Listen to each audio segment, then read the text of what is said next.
Order the special legislative meeting for the Woodland Hills School Board, December 20th, 2021.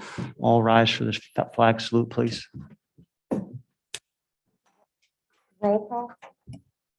We could just do the pledge. Pledge Pledge allegiance to the flag of the United States of America and to the republic for which it stands, one nation, under God, indivisible, with liberty and justice for all. Thanks, Ms. Hawthorne. Roll call, please. Yes, Mr. Graves. Present. Ms. Lawson. Here.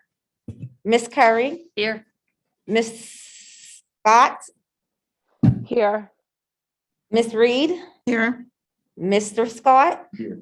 Ms. Creech. Here. Mr. Belmont. Here. Is there a motion to accept the minutes from the December 6th meeting? Are they prepared yet? No, Okay. they're not Not on prepared. until January. Okay. Are there any announcements? No announcements? Any presentations, Teresa? No, no Okay. presentation. And no registered speakers? Correct. Okay. Board matters 2.1. We seek approval to accept the settlement agreement with Mr. James P. Harris. Is there a motion? Second. Moved by Mr. Graves, seconded by Ms. Curry. Is there any discussion? I have a comment to make. I would like to say, especially as a new board member, that this process was not transparent as I hoped it would be. I requested emails regarding the negotiations for Mr. Harris's settlement to be forwarded to me so that I can be informed about what was happening with it. And you, Mr. Belmont, denied my request and stated that it was per the solicitor's orders. I feel as though, one board member should not gatekeep information that I need in order to make an informed decision. And since the district is paying the solicitors for their work on the settlement, I'd like to see those emails. That's all. Thank you. Any other comments? All right, roll call, please, Teresa. Mr. Graves. Yes. Ms. Scott. Yes. Ms. Lawson. Yes. Ms. Curry. Yes. Mr. Scott. Yes. Ms. Reed. Abstain. Ms. Creech. Mr. Belmont. Yes. All righty, Motion carries on. thank 7 you. yes, 1 abstain. Moving to section 6 personnel 6.1. Permission to hire Jonathan Kim as technology director effective January 15th, 2022, the salary of $105,000. Is there a motion? So move. Second. Moved by Mr. Graves, seconded by Ms. Curry. Are there any questions or points to make? Last week's meeting with Mr. Kim, I felt he was really on the ball. It was really encouraging. So thank you to Angel and everybody for finding Mr. Kim. Any other comments? Roll call, please. Mr. Graves. Yes. Ms. Scott. Yes. Ms. Lawson. Yes. Ms. Curry. Yes. Mr. Scott. Yes. Ms. Reed. Yes. Ms. Creech. Yes. Mr. Belmont. Yes. Motion carries unanimous. Moving to section 8, safety and security. See you online. Wait 1 second. Hold Oh, on. Oh,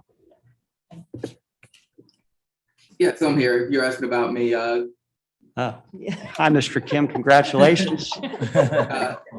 Thank you. And first off, I want to start by thanking the board. It has been a pleasure working with you guys during the interview and hiring process.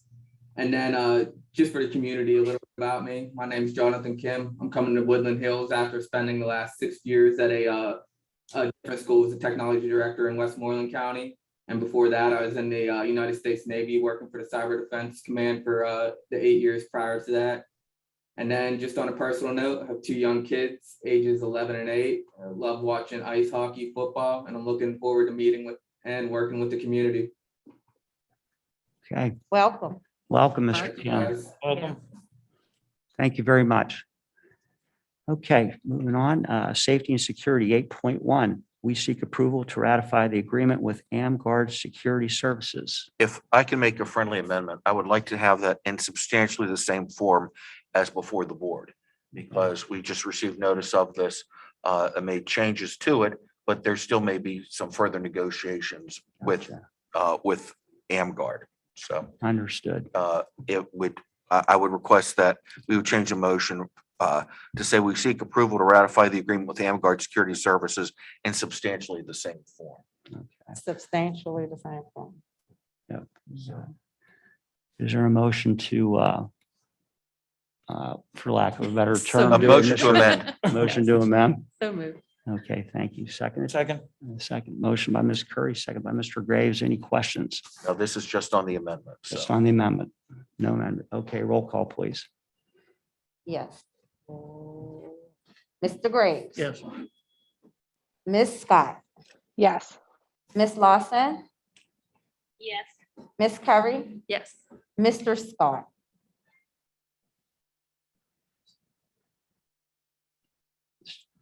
I believe I have to abstain on this. Okay.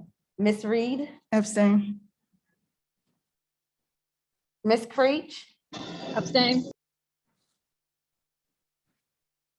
Mr. Belmont. Yes. Motion Yes. passes 5. Yeah, so the amendment passes, now voting on the main motion. Oh, yeah, the amendment. Okay, is there a motion on the original? Move. Thank you. Second. Second, thank you. Any questions on that? Yeah, I have a comment, actually. I feel like we don't have enough information on this, especially in regards to like the other contract being canceled. And so just like with the other emails that I would like to have, I will also like to have an email from last week detailing why it is that this contract is being canceled and that this contract is being canceled before, you may have enough votes to move forward, but I would like to have those emails as well. Yeah. Hey, Mike, if you don't mind, sir, maybe you can help Ms. Reed with some of her questions.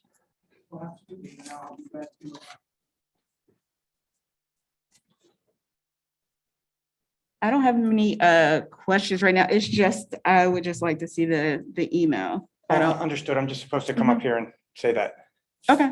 All right, so I'll send out the emails and any of you have any other questions, feel free, to reach out. Mike, I have a question. Sir. Mike, why have you decided that we need to go to another security company? Well, I actually didn't make that decision. On Tuesday afternoon of last week at about 6:40 PM, I had originally reached out to our current or our Pal American security provider.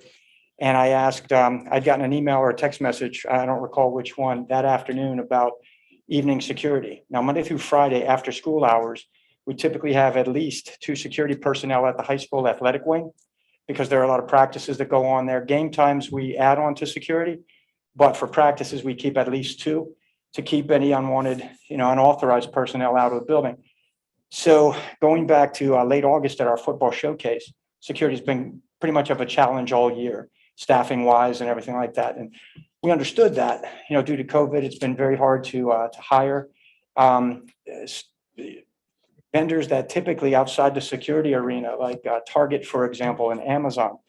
They raised their starting rate so high that it became very attractive for people to go away from the security industry and to find jobs elsewhere. So back in, might have been September, Pal American asked us for more money. We gave them more money. We significantly increased their pay rate, and it was still a struggle to hire. So for the last 3.5 months, we have not been fully staffed. We have been struggling week to week, day to day. So Tuesday afternoon I received communication from the athletic director saying, hey, I don't see any security personnel. So this had become not necessarily unusual. So I put out an email to our client service manager at Pal American.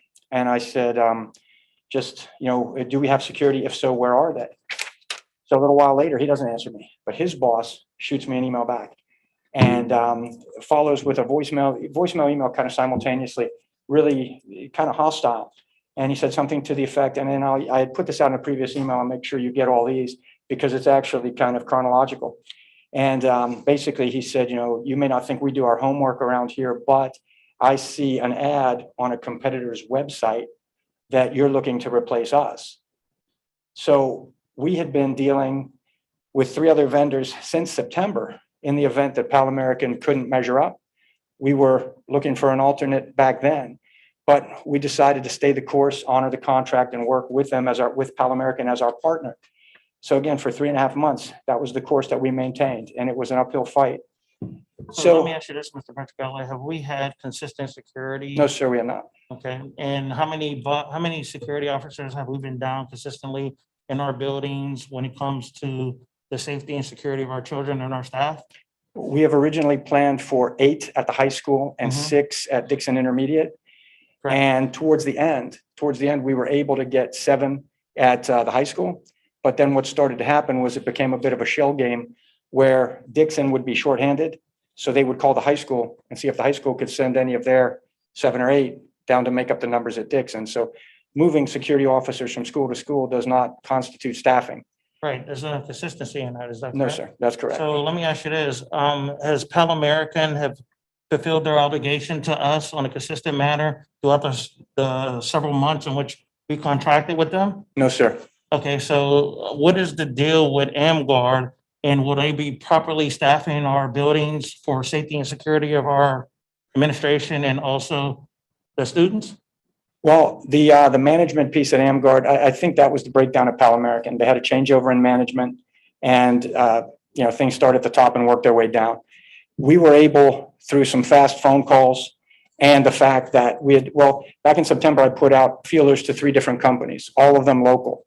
And on Tuesday night, when we were given notice that they would end their services at 2 p.m., and I want to throw this out just to FYI, because this to me, ounces make pounds and small items really add up. I get an email from a gentleman I never met, never even heard of. He's a new executive vice president at Pal American. Now, this is just one man's opinion here, but the money that we gave them, the additional funds that we gave them, we did not see any line officers show up at our schools. What I did see was additional management personnel show up at Pal American's corporate office. So the final email, I went back and forth with this gentleman, Tim Delano. And in the beginning, I honestly tried to explain to him. I went on the AmGuard website. I couldn't find anything. I went on AmGuard's I think it's probably easier. It sounds like there wasn't good communication, what you're telling me. And then at Tuesday, they said they were leaving, and That's correct. you've had to deal with it since then. I think that if we, Yes, sir, that's correct. So to sum it up, I'm sorry, ma'am, I tend to run off, but from Tuesday at about 6:40, we made some frantic phone calls and we pulled our resources together, and by 6:12, they did give us Wednesday. Pal American gave us Wednesday, as they said, until close of shift. And by Thursday morning, AmGuard took their positions. And I will say 100% of the Pal American personnel who were actually in our schools that we wanted to retain, all of them switched over to the new company in order to stay with us. So I thought in and of itself, that spoke volumes that they were loyal to the district. They were loyal to the team. They just, they wanted to stay. So Mr. Petrocelli, let me ask you this, in your opinion, and I realize this is only your opinion, how important is it for the board to accept the new contract with AmGuard to provide further safety and security for our students and also our staffing up in our buildings? It's very important. It's critical. Thank you. Excuse me. Yeah, so, no, go ahead. Someone has the question. I just want to make sure I didn't miss it, because the question that was posed, I missed the answer to whether or not with the new company, there will be sufficient staffing and how many in the buildings. Yes, ma'am. As a matter of fact, since they've taken over in less than a week, we've been at 100% since they took over.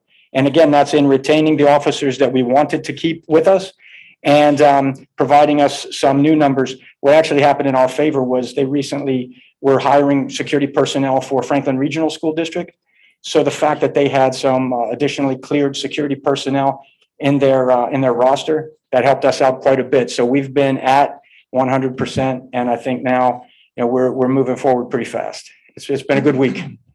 Okay, so in regards to the cancellation, that is in an email and I can Yes, ma'am, it be is. forwarded at, okay, I'll be glad to forward that. okay. I have a question. Yes, sir. So we had a contract. Correct. The services were not rendered That's correct. appropriately. Yet we paid.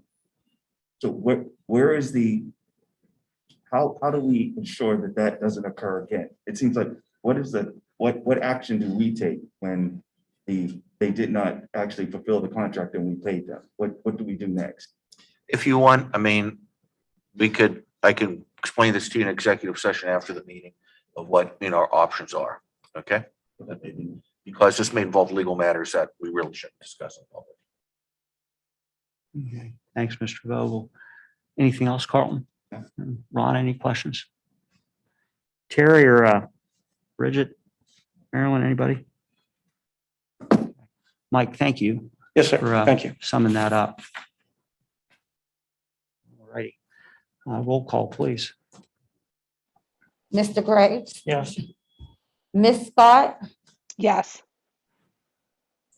Ms. Lawson, Yes. Ms. Curry, Yes. Mr. Scott, Yes. Ms. Reed, Abstain. Ms. Creech, Yes. Mr. Belmont. Yes, motion carries. Mhm. All right, move on to old business. New business. At this point in time, I'd like to wish everybody holidays. Public comments.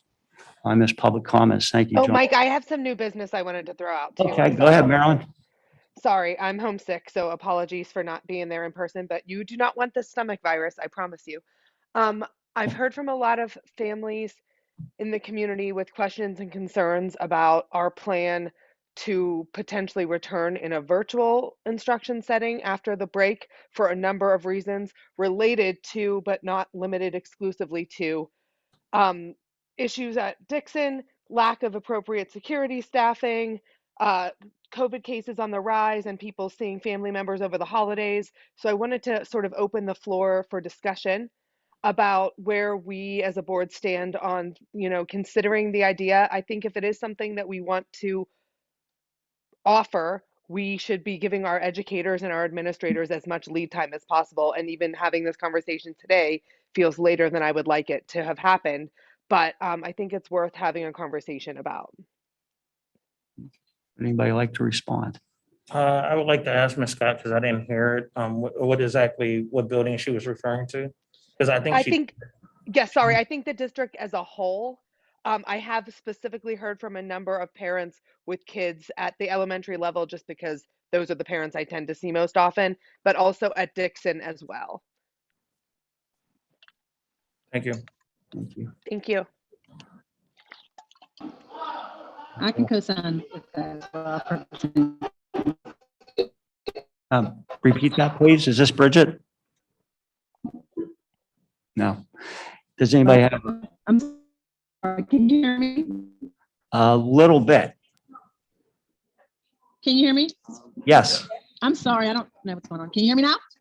Yes, ma'am. Good. I was just saying that I can co-sign with what Ms. Scott was saying. I've heard the same discussion and concern from teachers as well as parents. Okay.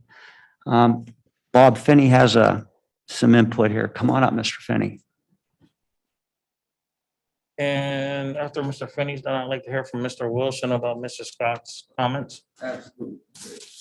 I've heard the same thing going through our school buildings as well. And me personally, for the custodian side of it, I don't think it's a bad idea if we could shut down for 2 weeks so we could do proper cleaning and disinfecting of our buildings.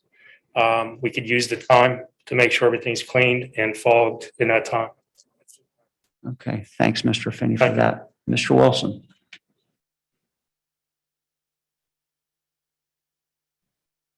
probably a conversation that Mr. Finney and I should have had prior to this meeting.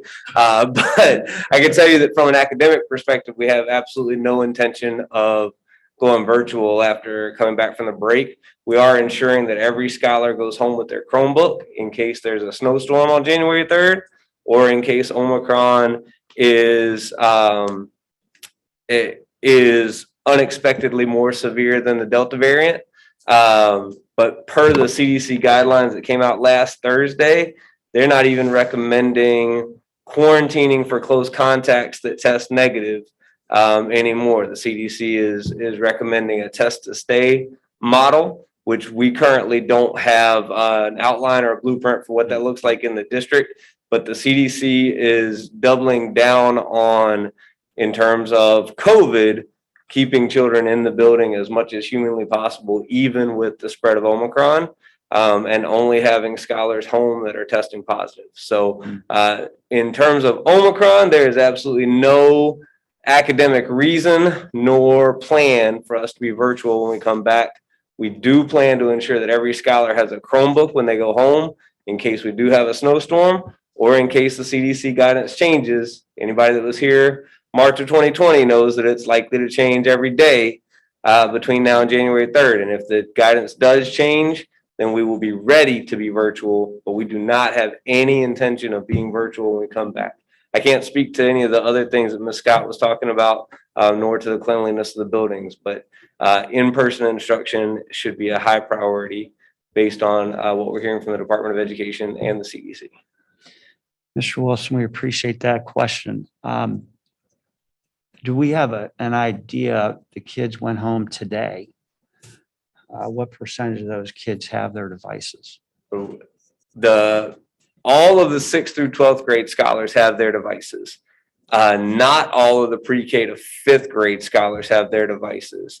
I could guesstimate that about half of our pre-K to 5th grade scholars have their devices because they've had to have them for homework or they're working on a project. But the standard operating procedure in pre-K to 5th grade is to only send them home with scholars when we know that scholars will be out, or when there's a high percentage chance that scholars will be out the following day. So if it looks like it's going to snow, we send Chromebooks home with scholars. If a scholar has an exposure, then we send a Chromebook home with the scholar. If a scholar even says like, oh, hey, my mom coughed this morning, whatever it is, if there's any reason to believe that a scholar might be absent in the following day, then we send them home with a Chromebook. But standard operating procedure in the pre-K to 5th grade buildings right now is to leave the Chromebooks in the classroom and only send them home when we think that scholars will need them the following day. As you all know, we then cannot count days that scholars don't have Chromebooks as flexible instruction days or emergency instruction days, depending on the template that we're using. So we cannot count instructional hours nor days if scholars don't have their Chromebooks. So right now, if we went virtual tomorrow, for example, hypothetically, we're not going virtual tomorrow. I don't want anybody thinking that that's what we're doing. Hypothetically, if we had to go virtual tomorrow, Dixon and the high school could count those days as an instructional day. None of our elementary schools could, and we would have to eat into our Act 80 days and into the summer. Okay, so Mr. Bellman, if you don't mind, I think with Ms. Creech and Ms. Scott was a very good question that they're hearing. Is there any way we can hear from any other administrators about their opinion about virtual compared to in-session learning? That's a great Yeah, idea. I'd like to hear from our other administrators. Thank you, Mr. Wilson. And Absolutely. Mr. Finney, I would like to hear from you again about how long you think it'll take for you to do proper cleaning of our facilities after we hear from the other administrators. Thank you. Anybody zooming in from administration, would you please weigh in? Hi, this is Dr. Peart. How's everyone? I feel that it wouldn't be a bad thing to shut down if the numbers do spike, even if the CDC guidelines says something else. I think that we should always take into consideration the safety of our students. And like Mr. Wilson did say, all of our students are prepared to go virtual if need be. And then tomorrow, what we plan on doing is making sure that because enrollment is increasing, we do have new students, and we will ensure that those students receive Chromebooks, and we'll do an all call just to make sure if anybody needs to change out their Chromebooks. But I don't think that it would be a bad idea to go virtual if it's necessary. I think the district has done well with considering students, and when we had to shut down, the district did a good job with doing that. Thank you, Dr. Pert. Anybody else, please? In particular, I'd like to hear from Ms. Zackel and Ms. Scott, not Ms. Scott, Ms. Golden, about the impact it would have on the kids how we do it, especially Ms. Zackel, please. Is she on the Zoom? Oh, well, I guess we won't hear from Ms. Zackel. Ms. Golden. This is Ms. Golden, and I would tend to agree with Mr. Wilson that I don't feel like we should, have the students virtual unless it's absolutely necessary. I feel that we are already dealing with the impact of students not being in the buildings for that past year and a half, and the concern would be that things would just, have the potential to, I don't want to say worse, but would make things more challenging. So I would tend to agree that the students need to return unless, something major happens. Okay, So can I ask? thanks, Ms. Golden. Go ahead, Rana. So Ms. Golden, in your opinion, are the behaviors getting better? Those behaviors that we're seeing, the impact of not being in school. I know at Dixon for the first 9 weeks, there are about 90 suspensions. Where is that number so far this 9 weeks? And are there other ways that we can curb this without lost instruction time? Because we all sitting here know suspension means lost instruction. Yes, unfortunately, I can't answer the question as to what the suspensions look like. I don't have that data. I'm happy to provide that for you. But again, I think that, our students we still need to reinforce structure, rituals, routines. And that's something that should be ongoing throughout the course of the school year. And I just think that, if we have any more situations where those things can't continue to be reinforced, that it makes things ultimately more challenging on our teachers and on our administrators, because right now they're struggling to get the kids back into the routine of school. Do you think a hybrid model would help at all if we have half the kids in the building? I mean, Dixon's bursting at the seams. I'd like to start a discussion on maybe trailers or something to get some kids out of that building. But has hybrid been considered at all? We have not had any discussions regarding hybrid. That's something that we can certainly, engage in some discussion over. I know that, the attendance for students was also a challenge, but I'm happy to engage with that conversation. I just don't think full virtual is beneficial to our students. Okay, thank you. Did you want to follow up on your questions with Dr. Pert? For Dr. Pert? Yeah, what you asked, Ms. Golden, would you like to ask Dr. Pert? Oh, yeah, if Dr. Pert, if you wanted to chime in, I know Dixon well, so that's where my kiddo is. I didn't mean to single you out. I just don't know I guess the numbers up at the high school, I assume they're just as high. Sure. So what's the question? I heard that someone mentioned that we had 90 suspensions, but also I know we had suspensions, but suspension is the last resort for our students. And I will say we provide interventions as well. So even though we have suspensions, our interventions outweigh that number to date. We have about 400 interventions just from admin alone. That's not including my social worker. That's not including my counselor as well. And we have the data to back that up. So we're not just suspending students at Dixon. We're providing intervention as well. Right, yeah, I was using that as the worst case scenario, meaning, things would be pretty bad if we're up at that many suspensions. How many so far for this 9 weeks? Are we around the same that we've run the first 9 weeks? Are we looking better?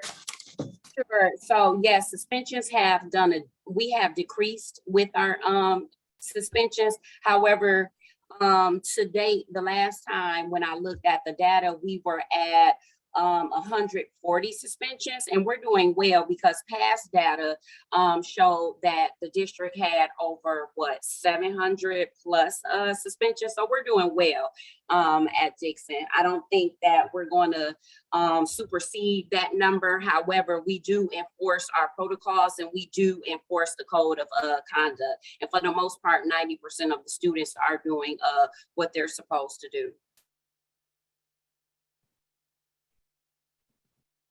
Thank you. Okay, thank you, Dr. Pert. Thank you. Real quick, can we have Mr. Wilson talk about the Ms. Curry's hybrid model? Yeah, And see what his thoughts are on that? Sure. I think she brings up a good point. I'm happy to speak about hybrid and instruction in all cases. We know that last year from March 26th to May 29th, when we ran hybrid, we had the worst academic and attendance data that we had all year. And that was with the rest of the year being virtual. The hybrid model academically and instructionally is just not a good model at all in terms of instruction, in terms of getting kids some social interaction when they have to be at home. It operates in that method, but even in terms of trying to mitigate the effects of COVID, it doesn't work very well because students are still then in the same space either the next day or within two days of each other. And we know that the contact tracing is a 48-hour window, 48 to 72-hour window. So I would not propose hybrid in any way. I would, quite honestly, I would prefer we go virtual before we go hybrid, especially if we're talking about a short-term situation, because then the social and emotional effects of being virtual aren't felt as badly. But I think that the data and the research and the data that Ms. Golden talked about, and all of the information that we're seeing around students struggling to get back into social routines and social structures, point us to think that in-person instruction is our best way to go if that's at all possible. Mr. Wilson, following up on 2 points you made when you were up here previously. You said we don't have the test to show in place yet. So that's something that is forthcoming. Yes, sir. Okay. And then you indicated the Omicron variant per last Thursday's CDC guidelines, not recommending quarantining after exposure.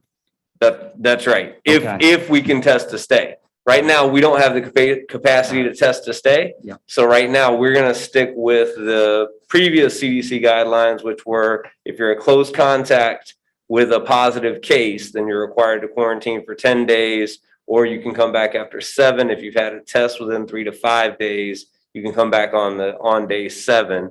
If not, then after 10 days and 24 hours with no symptoms, then you can come back. That's what we're going to remain faithful to until we've built our capacity to do test to stay. And quite frankly, if we were in the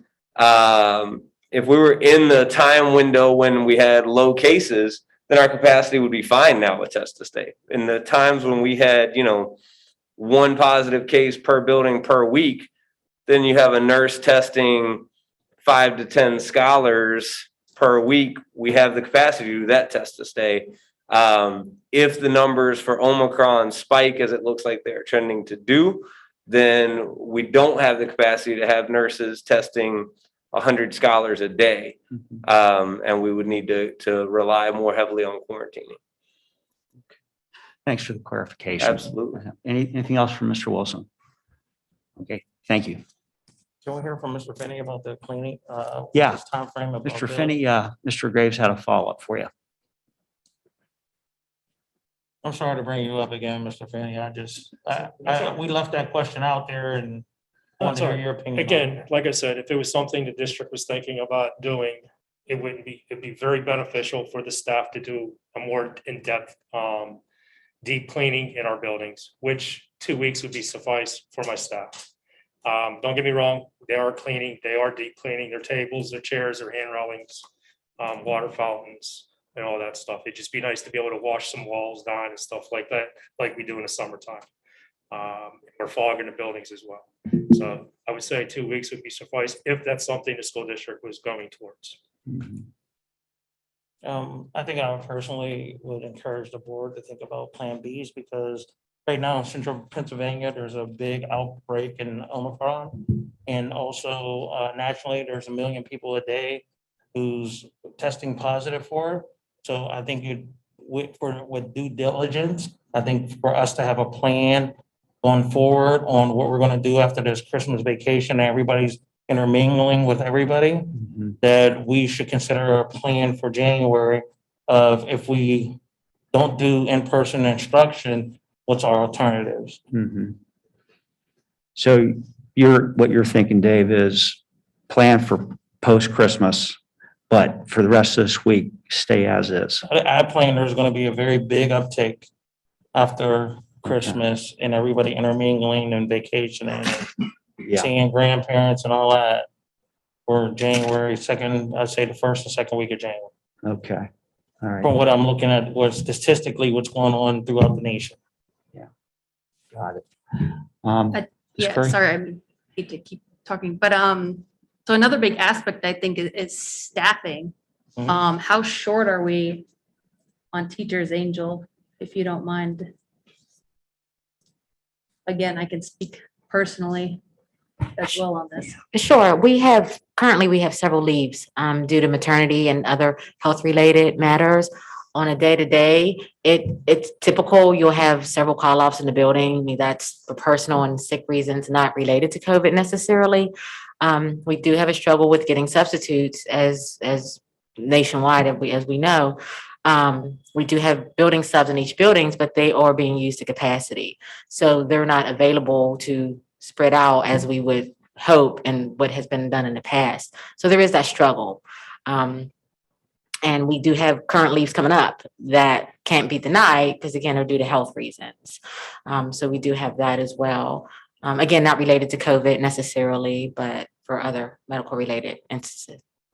But it could increase with COVID. It whenever definitely we're could doing- increase. And, you know, there's no guarantee that teachers can instruct from home if they're not well enough to do that. And we do have that in place. But if someone is really ill and can't do that, then there's that because we won't have a sub in that classroom as well.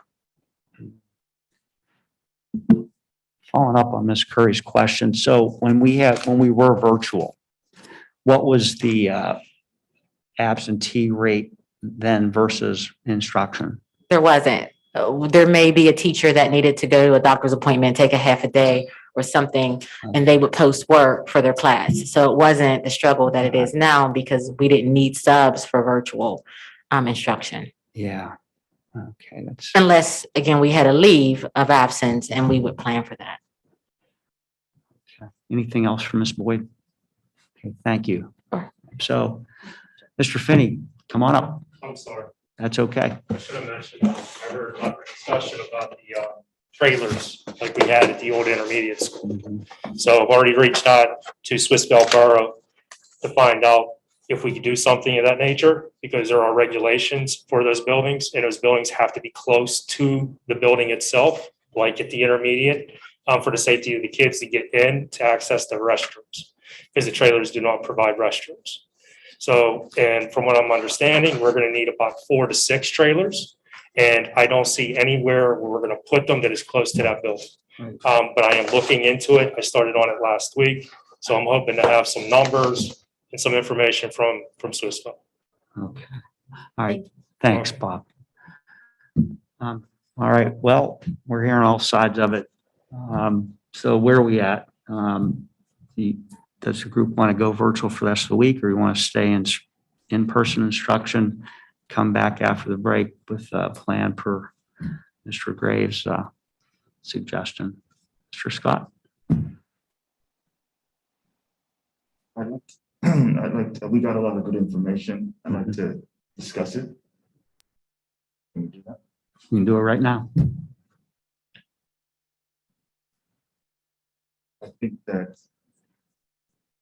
I think this is a decision that can be made immediately. Yeah, it's hard. I think we need to think about all of the possible effects of it. So if we can't, I don't know if we can take a break and do that. This is something we can discuss right here. But what are you saying, Mr. Scott, that you're not prepared to make a decision now? Like Right, I'm not today? prepared to, we should, I don't think we should, I think we should consider all aspects of it. I don't know how we possibly could decide that immediately. Well, let's put it this way. I believe that we should not make a decision that is counter to what we already are doing. Okay. I don't see any information that says we should immediately shut down based on what we got. All right, thank you. Ms. Creech, Terry, or Ms. Scott, anybody have any comments? I Yes, do. this is Ms. Creech. Okay, Go ahead, Ms. Creech. I was just gonna say that I do believe we take all the information in that we have, stay the course. We only have 2 more days before the break, and then to Mr. Graves' point, come up with a plan moving forward, but definitely to finish out this week just as we are. Okay, thank you. Ms. Scott? First of all, I just wanted to thank everyone for that robust dialogue. I appreciate all of the arguments that are being made. To be clear, I have no intention of disrupting academics further than they already have been, but I had heard from enough folks in the community with concerns about a plan that I thought it was worth having a conversation about. And so thank you all for indulging in that and giving of your time. I do not think that we need to be concerned about this week. Our scholars are already in the buildings. They're already doing the best they can to close out this week. But I do think that if we can get confirmation that every single scholar is being sent home for the break with a device, so that anything that might transpire in the 10 days or whatever that school is not in session already scheduled for the winter break, so that we're not left with surprises, and certainly so that we're not left having more special meetings over the holiday break when we should be spending time with our families. Thank you. I think, Mr. Wilson, you were pretty adamant about making sure the kids are be equipped going home. Ms. Lawson, would you care to make a comment? I am going to say thanks to everybody, for giving such feedback and such great information. I'm going to have to say I would wait to see what happens. We're dealing, with enough of the kids are going through enough just for the year and change. They were off with COVID. We've gone through a lot of transitions. We've put a lot of things in place. I think that, the more time that the kids are in school, the more we make it more like normal, and let them enjoy the time that they have together as long as our environment is safe. Let them stay in school. Let them stay in school. There's no reason for us to pull them out for 2 weeks. Let them stay where they are. Okay. All right. Thanks, Chair. If something were to come up, or we see that, hey, there's attendance, a lot of kids are out, they're sick, something happens, their CDC regulation changes, of course, I think that we should make a move, but just to keep the kids out of school 2 weeks, just because of what we might think might happen, I think that's a bit much.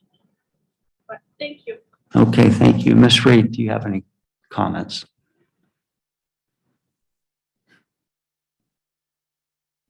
I didn't, sorry, I thought you said. into consideration what Ms. Scott said, also what the administrator said. I can see the need in us going virtual after break, just because there will be family gatherings and things like that.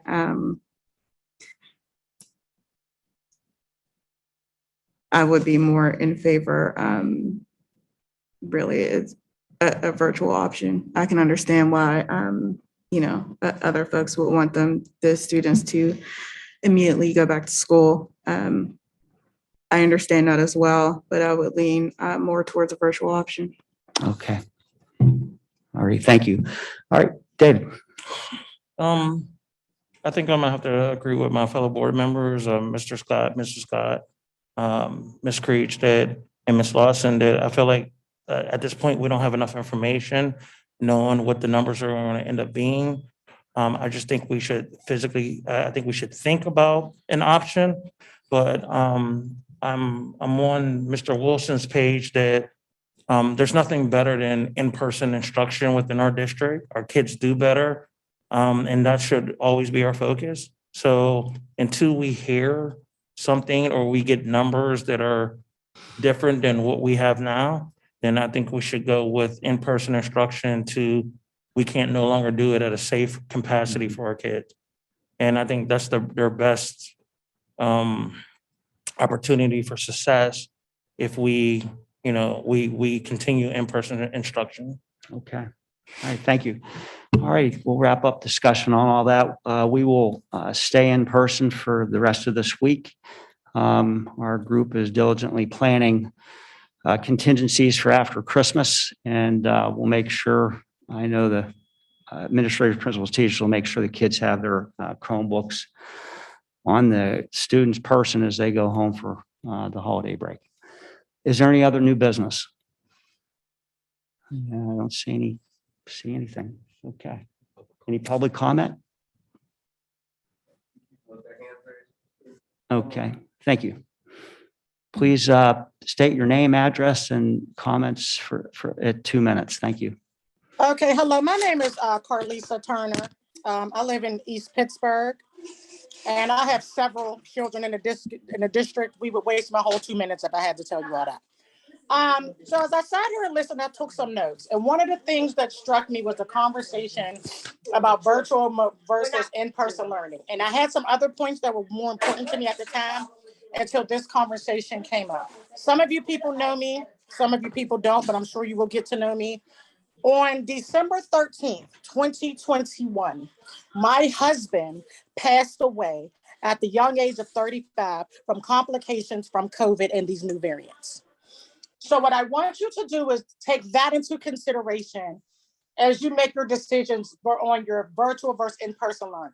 I am the last person on earth to ever advocate for virtual learning. But what I must always do is put the safety and well-being of the children first. And what I can tell you after watching what myself and my kids and my husband had gone through from November the 12th until December the 13th is that these new variants are nothing to play with. No one thought that my husband wouldn't survive this. And as the doctors put it in the hospital, is COVID beat us. We are constantly dealing with the land of the unknown. And unfortunately, these new variants are coming with new variables that the hospitals themselves are not fully prepared to deal with. So as you consider that, consider if you would want to watch your child be on a ventilator, unconscious, in a paralytic state of sedation. And if that is worth gambling with for the sake of being in the building, I would disagree that it is worth all of that. I don't think that that is something to gamble with. I hate virtual learning. I have far too many children to sit in 65 different classrooms at once, trying to keep it all straight. But I also don't want to have to deal with what my mother-in-law is currently dealing with and be forced for me to have to bury yet another child who was a child of Woodland Hills. I don't want to do that. I don't want to do that. So that is going to be my position on your virtual versus your in-person versus your hybrid versus your whatever. Do what you will with that information, but I'm telling you, as somebody who lived it and is dealing with it right now, it is not a joke. It is not a game. I don't give a damn what the CDC said. I'm telling you what the hospitals are saying. This is not nothing that we're just going to fight and beat. It's going to be a battle. Now, I had a whole bunch of other stuff going on, but now I don't even know what to say about that other stuff. I feel like I'm gonna have to make a trip down to the building to deal with these other bullet points, because now I'm more afraid for anyone else's child or mom, dad, brother, sister, cousin facing what my family is facing right now. That is more of a concern to me, because it feels like we're very ho-hum about it. Some of the things I heard said like to knock me off this chair. It's not ho-hum. This is very, very, very, very, very, very serious. And we need to take it very, very, very, very seriously and really consider the safety and the well-being of everyone in totality. But more importantly, these children. This is crazy. This is not the time to be fiddling and playing. Y'all need to come up with a plan. You need to come up with a plan fast, and you just stick to it and stand on it. But make sure you're going to be able to live with the consequences of that decision should you choose wrong. Okay. Thank you, Ms. Turner, and our condolences for your loss. And we do appreciate your input on this. Thank you. Who else? Mr. Wilson. We had another hand that has since gone down, Ms. Bivens. But her hand is no longer up. I'll ask her to unmute in case she does still comment.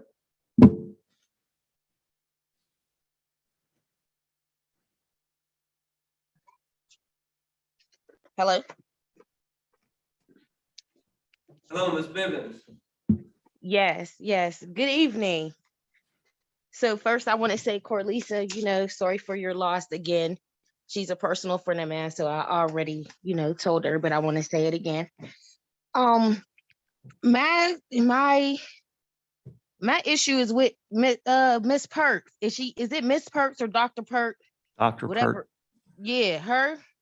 But Yeah, please be respectful of your comments, and please don't disparage in any way. she I just really don't understand what's going on down at that school. My son transferred, it's his first year there from Moon Township. So he's going through a lot as far as his anxiety. He doesn't want to be in school. He doesn't feel safe at school. He actually asked for a phone for Christmas so he can feel safe at school, but that's something that she's trying to take away. And I'm not really understanding what she's putting in place to make us feel safe. I haven't felt safe in this school district yet, all year. All year, I haven't felt safe. And I'm not, she's worrying about I don't understand what she's doing. Besides taking stuff away. That's all I see her doing, is taking everything away. But she's Right, not so- implementing anything in place that's going to help. Okay. Duly noted. Were there any other points that you wanted to make? No, that's it for now. Thank you. Okay, thank you, Ms. Bivens. Mr. Wilson, anybody else? Have any other hand? No hands. Okay. Thank you, everybody, for being here. Pass along happy holiday wishes to everybody. Enjoy your time with friends and family as best as you can, given the circumstance. Is there a motion to adjourn? So moved. Moved by Ms. Reed.